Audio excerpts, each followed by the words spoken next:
পাকিস্তানে মুক্তি পাচ্ছে ঢাকার সিনেমা জঙ্গলি, তবে বাংলায় নয়, সে দেশের ভাষা উর্দুতেই ডাবিং করা হচ্ছে।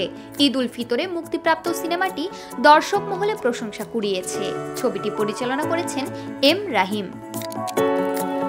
জঙ্গলি পাকিস্তানে মুক্তি দিচ্ছে সিনে এন্টারটেইনমেন্ট। প্রতিষ্ঠানটির কর্ণধার আসিফ চৌধুরী রোববার এক বিবৃতিতে জানান, সিনেমার প্রযোজনা প্রতিষ্ঠানের সঙ্গে তিনি চুক্তি সেরেছেন। উর্দু ভাষায় ডাব করা হচ্ছে। ছবিটি শিগগিরই পাকিস্তানে মুক্তি পাবে। সিনেমাটি প্রযোজনা করেছে টাইগার মিডিয়া। প্রতিষ্ঠানটির কর্ণধার জাহিদ হাসান জানান, ছবিটি শিগগিরই পাকিস্তানে মুক্তি পাবে। জঙ্গলি সিনেমায় নাম ভূমিকায় আছেন অভিনেতা সিয়াম আহমেদ।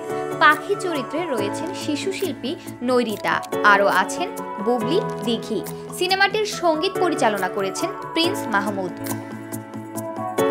জঙ্গলি ছবির গল্প লিখেছেন আজাদ খান। চিত্রনাট্য করেছেন যৌথভাবে মেহেদি হাসান মুন ও কলকাতার সুকৃতি সাহা।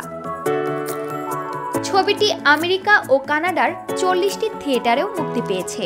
সেখানেও দারুণ দর্শক সাড়া পেয়েছে বলে জানিয়েছে পরিবেশক প্রতিষ্ঠান স্বপ্ন স্কেয়ারক্রো। এর আগে শাকিব খান অভিনীত রায়হান রাফির সিনেমা তুফান, শরীফুল রাজ অভিনীত মিশুক মনির পরিচালিত দেয়ালের দেশ পাকিস্তানে মুক্তি পেয়েছে। প্রমা কান্তা কোয়েল, বার্তা 24।